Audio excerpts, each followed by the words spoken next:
Doctor साहब, फ़लस्तीन और Israel की जंग जारी है। इसराइल और हमास जंग का आज तीसरा रोज़ है और पुरतशद्दुद वाक़यात भी देखने में आए हैं और अंदेशा ज़ाहिर किया जा रहा है कि ये जो जंग है पूरे खित्ते को अपनी लपेट में ले सकती है। देखिए, सबसे पहले तो मुल्की सियासत में आज तवक्को है कि नवाज शरीफ साहब की रवानगी होगी किसी वक्त लंदन से, जो उनका प्लान अब तक सामने आया है। और कल ये फैसला होगा जो कि एक्ट एंड प्रोसीजर बिल के हवाले से कल इसका फैसला शायद सुना दिया जाए या महफूज कर लिया जाए, लेकिन काफ़ी तवील अब इसकी समात हो गई और ज़राइल वगैरह भी मेरे ख्याल से मुकम्मल हो गए।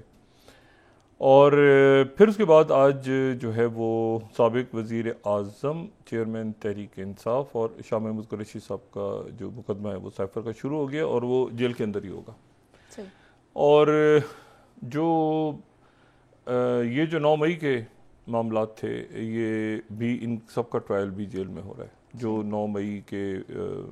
जितने भी लोग गिरफ्तार हैं इनको बाहर नहीं लाया जाएगा, बल्कि इनको जेल के अंदर ही इनका मुकदमा चलेगा। आगे अब इनके लॉयर्स अपील वगैरह करने जा रहे हैं, उसका क्या नतीजा निकलता है वो, लेकिन अभी आज तक की ये खबर है। अच्छा, फ़लस्तीन का देखें, जब हम बात करते हैं ना तो इसको ध्यान में रखें कि फ़लस्तीन अभी है नहीं,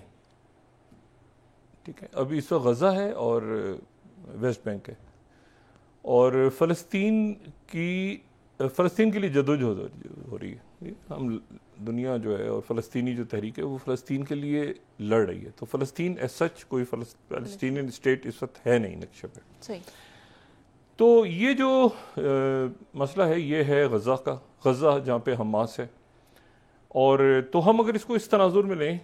मैं काफ़ी जगहों पे इसी तरह से सुन रहा हूँ कि जी फ़लस्तीन और इसराइल, फ़लस्तीन और इसराइल, तो ये इस तरह से इसको अगर हम इस तरह से लें कि गज़ा को सेपरेटली हम देखें कि वहाँ की अलग डायनामिक्स हैं, और जो मगरबी किनारा है या वेस्ट बैंक है जहाँ पे फ़लस्तीनी अथॉरिटी है, जहाँ पे महमूद अब्बास सदर हैं, इस्माइल हनिया वहाँ वज़ीर आज़म है लेकिन वो उनको नहीं मानते, तो ज़रा हमारे लिए और फ़लस्तीनी रियासत के लिए एक तहरीक चल रही है। अच्छा, तो फ़लस्तीनी अब इसमें जो अभी इस वक्त सूरत हाल है वो ये है कि सरकारी तौर पे ये बयान हो रहा है कि 1300 लोग इसमें जो है वो उनकी जानें चली गई हैं अभी तक, और कुछ 700 से ज़्यादा, यानी सरकारी तौर पे बयान हो रहा है कि 700, लेकिन तादाद जो है वो कोई इससे काफ़ी ज़्यादा है, यानी 800 या 750 के करीब वो इसराइल के लोग मारे गए हैं इसमें। और बाकी जो लोग हैं 300-400 वो जो हैं वो फ़लस्तीनी शहीद हुए। ये मामला जो है ये खराबी की तरफ जा रहा है और एक बड़ी जंग की तरफ जा रहा है। अभी तक जो हालात हैं वो एक बड़ी जंग की तरफ, क्योंकि गज़ा जो है वो ये ज़हन में रहे कि हम नक्शा अगर देखें गज़ा का तो हम पहले ही बता चुके हैं कि उसके 2 तरफ जो है वो इसराइल है, एक तरफ पानी है और एक तरफ मिस्र है। तो वो और मिस्र ये जो दीवार है ये पूरी जिसको तोड़ दिया उन्होंने, जो आयरन वॉल थी जिसको तोड़ के उन्होंने बराबर कर दिया। तो नक्शे में हम वो देख सकते हैं कि अगर गज़ा की पट्टी, तो वो पहले ही गज़ा जो है वो एक तरह से आप समझें कि वो एक ओपन जेल, जो खुली हवा का, उसको कैद खाना कहा जाता है। अब वहाँ पर बिजली, पानी, गैस, ये तमाम जो सहूलियात हैं ये ख़त्म कर दी गई हैं, ख़त्म की जा रही हैं, और किसी भी वक्त ये बयान हो रहा है कि वहाँ पे ज़मीनी हमला शुरू हो जाएगा और गज़ा, पूरे गज़ा पे जो है वो एक बड़ा ज़मीनी हमला होगा। 20 लाख लोग वहाँ पे रहते हैं, और अगर तो आदाद शुमार देखे जाएं जो कि जिनके ऊपर अमेरिका भी मान गया है, और अब इसके ऊपर बड़ी हद तक जो है वो इसराइल भी मान गया है, और फ़लस्तीन की तरफ से जो है वो हमास की तरफ से और इस्लामिक जिहाद की तरफ से खामोशी है। लेकिन ये बयान हो रहा है कि 100 जो हैं लोग वो जिसमें इसराइल के फ़ौजी, पुलिस एहलकार और सिविलियंस जो हैं वो हमास के पास हैं, और जो 30 हैं वो इस्लामिक जिहाद के पास हैं। इस्लामी जिहाद भी वही है। ये मैंने कल भी बात की थी कि इस्लामी जिहाद की इंपॉर्टेंस ये है कि इस्लामी जिहाद जो है वो अयमन ज़वारी के हवाले से, और हालांकि दोनों अख़वान मुस्लिमून के साथ सुन्नी, दोनों हमास और इस्लामिक जिहाद ये दोनों सुन्नी तंजीमें हैं। ये बात कहनी नहीं चाहिए, लेकिन चूंकि वहाँ पर ये इसकी बड़ी इम्पोर्टेंस है इन सारी बातों की, तो इसलिए ये मुझे सुन्नी और शिया और ये बात बतानी पड़ रही है मसाले के हवाले से। लेकिन ये है कि फ़लस्तीनी, मैंने आपसे कहा कि बहुत कम मुझे मेरा इंटरेक्शन हुआ, ज़्यादातर सुन्नी ही है फ़लस्तीन के। तो अब इस्लामिक जिहाद के भी और जो ये हैं अपना हमास के भी, और इनके साथ जो है वो अब हिज़्बुल्लाह ने अपना फ्रंट खोल लिया है। हिज़्बुल्लाह ने बाकायदा वहाँ से फ्रंट खोला है, और इसराइल का कहना यह है कि हिज़्बुल्लाह के लोग दाखिल हो रहे हैं और दाखिल हुए हैं, झड़पें हो रही हैं। शीबा फार्म्स, जिनका कल भी जिक्र मैंने किया था, वहाँ पे झड़पें हो रही हैं, और इसी दौरान जो है वो 9 अमेरिकन्स भी मारे गए हैं। 9 अमेरिकन्स मारे गए हैं, और उनके बारे में हमास ने कहा है कि ये इसराइल ने बमबारी करके मारे। एक जगह पे पार्टी हो रही थी, म्यूज़िक फेस्टिवल हो रहा था, वहाँ पर जब हमास के लोग दाखिल हुए तो वहाँ पे 250 लोग रक्स कर रहे थे, पार्टी एंजॉय कर रहे थे। ये वो जगह थी जहाँ से वो बैठ के सामने गज़ा में जब चंद साल पहले बॉम्बिंग हो रही थी, तो यहाँ पर वो कुर्सियाँ वगैरह रख के बैठ के एंजॉय किया करते थे। तो यहाँ पर भी कुछ 250 लाशें तो यहाँ पे मिली हैं सिर्फ। अच्छा, अब ये है कि तो उनके पास कोई 130, कम से कम 130 लोग हैं, जिसमें बहुत बड़ी तादाद में जो है वो फ़ौजी भी हैं और सिविलियंस भी हैं और ख़वातीन भी हैं और बच्चे भी हैं। और आज उन्होंने एक पूरी लिस्ट शाये की है उन लोगों की, फ़ौजियों की, जो फ़ौज के लोग, इसराइली फ़ौज के लोग जो मारे गए हैं, उनकी एक मज़ीद बड़ी लिस्ट उन्होंने आज जारी की है। और उस लिस्ट में अगर हम देखें तो उसमें कर्नल्स भी हैं, उसमें मेजर्स भी हैं, उसमें जो है वो सार्जेंट्स भी हैं, उसमें काफ़ी, और ये उनके मीडिया ने ये लिस्ट आज रिलीज़ की है, I-24 ने।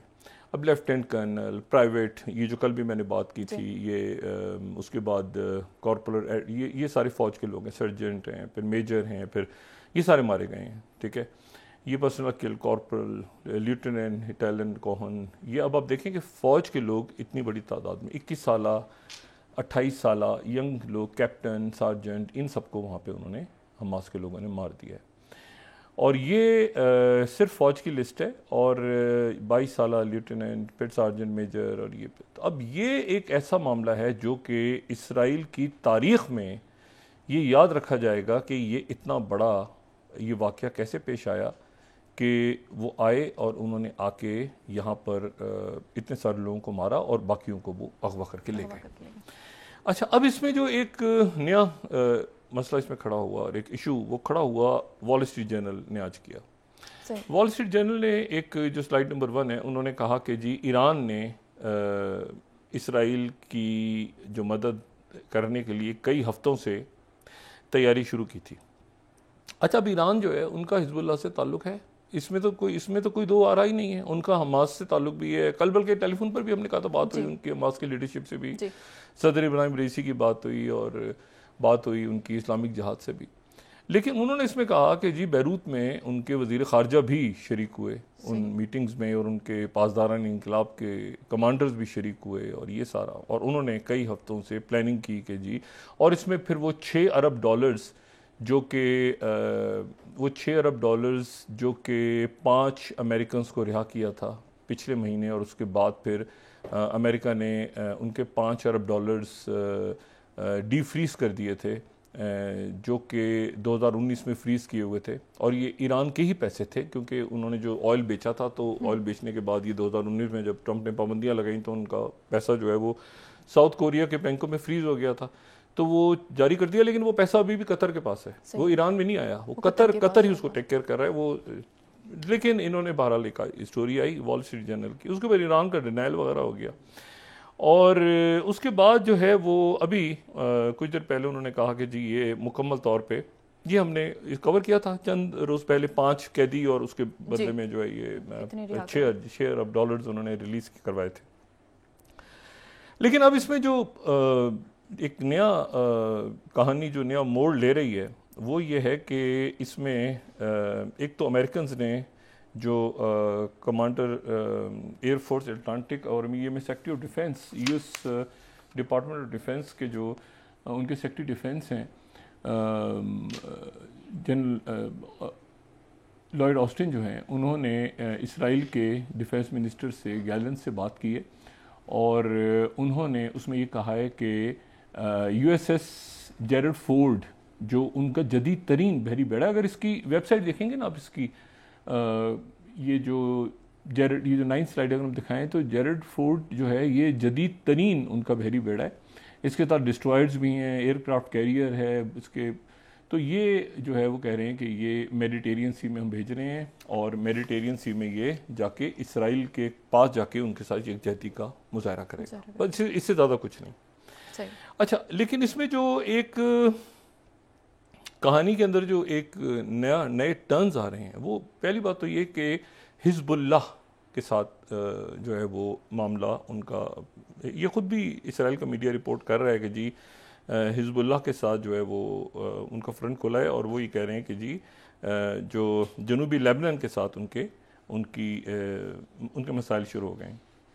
अच्छा, अब इसमें जो बात है वो ये है कि हिजबुल्लाह जो है वो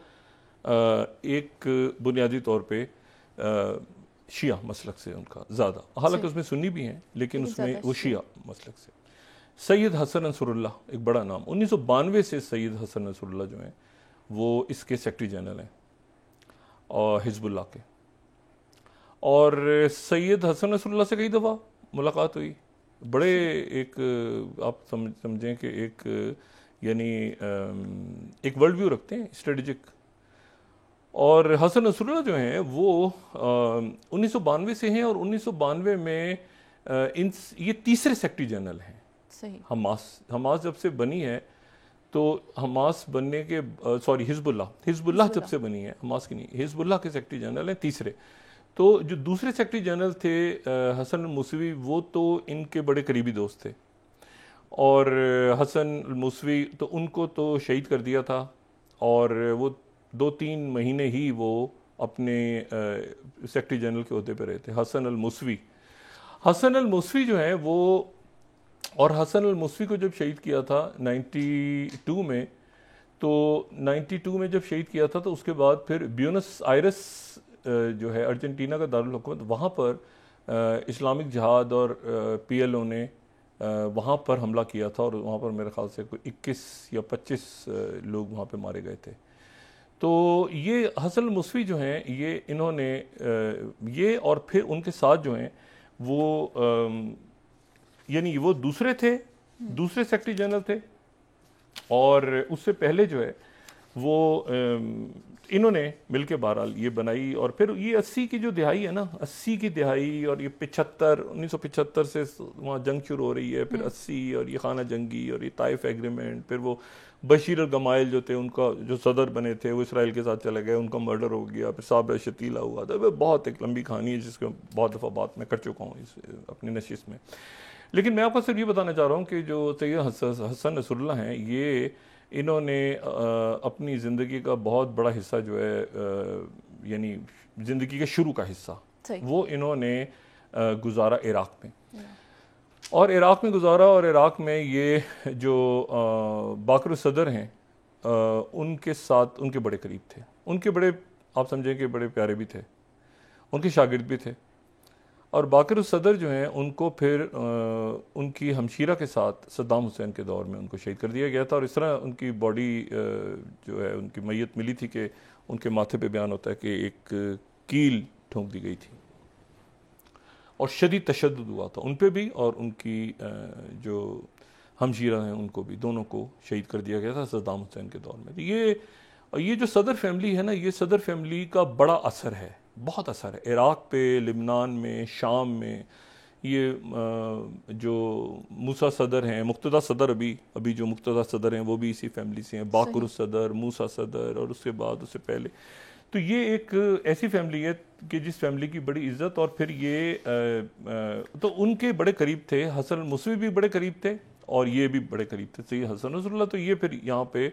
आ गए क्योंकि वहाँ सद्दाम हुसैन अहले तशी के साथ, तो ये आके लिबनान में आ गए, ये लिबनान में आके हिजबुल्लाह बने और हिजबुल्लाह वो दिन और आज का दिन।